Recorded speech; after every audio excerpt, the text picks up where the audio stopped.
Good morning mga katalakera! Ayan, nag-exercise po tayo for the health. Hindi ba akong boses binata? Charot.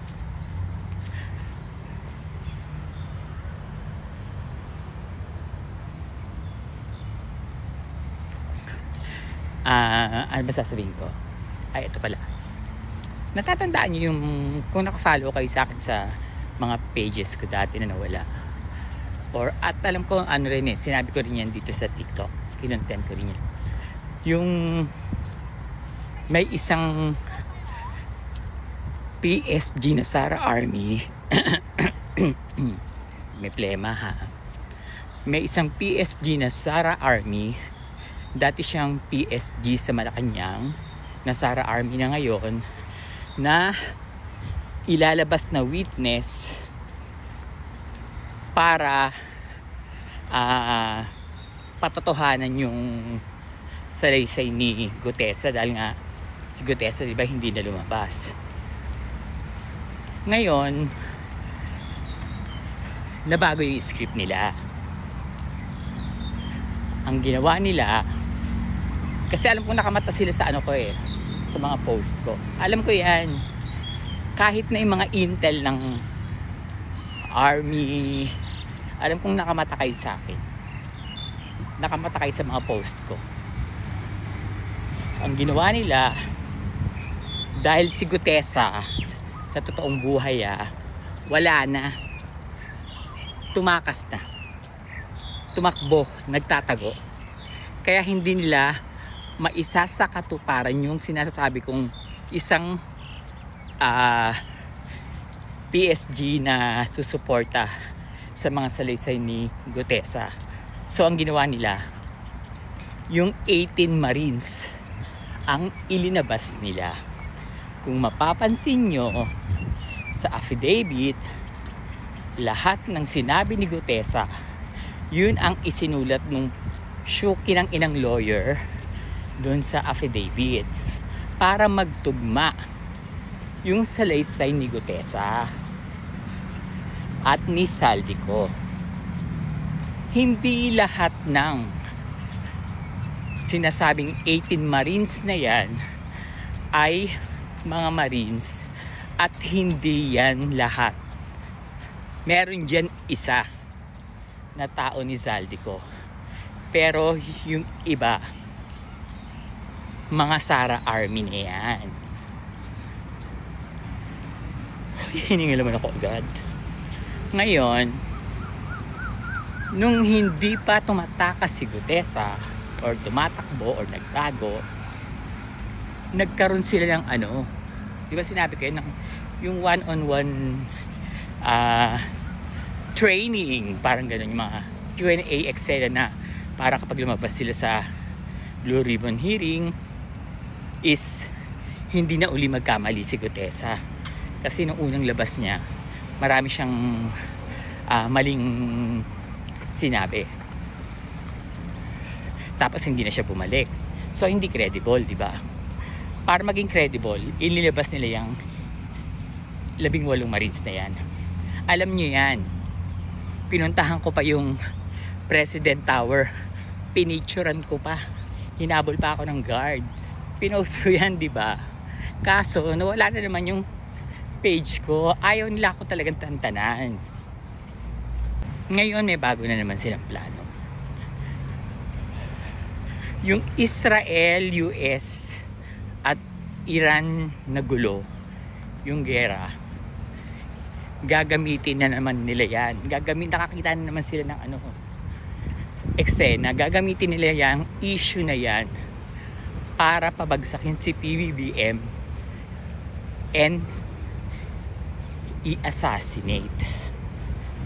Kaya dapat mag-ingat ang presidente. Dapat, ito talagang si Sara, putang ina to. Sila pa talaga yung nagdidikta sa yung gustong gawin ng presidente. My God, mga demonyo. Dahil ang Iran country ay mga ano yan, Muslim, Islam. Kapag kumampi, nagsumite si PBBM sa US-Israel, yan yung gagawin nilang Sara na ano, na eksena para batikusin si BBM. And ang eksena is meron siya kasing mga Sara Army na Muslim na yung natatandaan nyo ba yung ano, yung mga report ko nung rallies na mga extremist, mga Islam, mga terorista Muslim na binayaran nila na magpapasabog sa Malacanang. Hindi yun natuloy kasi napaghandaan yung barikada, dahil rin-report ko rin yan kay John Vic. Nagulat sila na wala silang mapapwedeng pasukan, diba? Super nakabarikada, ang daming pulis. So hindi natupad yon. Ngayon nila yun gagawin. Ang dahil magiging eksena dyan is dahil Muslim yung nagpapumatay, Muslim yung nanggulo. Ang magiging dahilan dyan is kasi Muslim siya, nagalit siya sa presidente, kaya niya yung ginawa. Pero ang totoo, planado yan. Kagabi lang yan, plinano. Uulitin ko, kagabi lang yan, plinano. Kaya basag na naman kayo sa akin. Gagawin din nila yung issue para mabutasan ang OWA at ang Department of Migrant Workers. Dahil, uulitin ko kung natatandaan nyo na naman, pinost ko yung report na isa-isa nilang bubutasan lahat ng ahensya ng gobyerno ni PBBM, sisiraan. Ang DMW, ang Department of Migrant Workers, at ang OWA, wala silang makitang butas.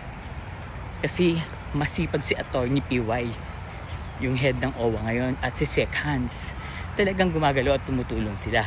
Kaya hindi ko maintindihan yung mga OFWs na naniniwala sa mga sinasabi ni Sara Duterte, yung mga paninira. Dahil common sense lang sa mga OFWs, ha.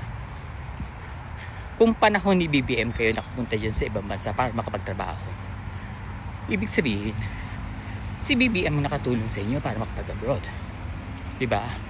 Kasi kung alam ng mga ng taga DMW at OWA na DDS kayo, pwede kayong hindi bigyan ng pwede kayong personally, pwede kayong hindi bigyan ng mga OEC, ganito. Pero kasi si Attorney PY at si Sec Hans, walang kulay sa kanila. Ang gusto nila ay makatulong sa mga OFWs natin. Marami na silang natulungan. Alam niyo yan. Hiningal ako. Ang hirap palang content ng naglalakad. Ay, parang ayoko na. Teka lang ha. O siya, putulin ko muna ha. Kasi hiningal ako talaga. Lumabas na ang tigulang na Pebbles. Tigulang na talaga. O siya, churrutusok. Hindi kayo magwawagi. Promise. Babasagin ko kayo. Alam mo naman talaga, matatino yung mga sekretary ng panahon Duterte. Mga magnanakaw din naman. Wala din mang gawa.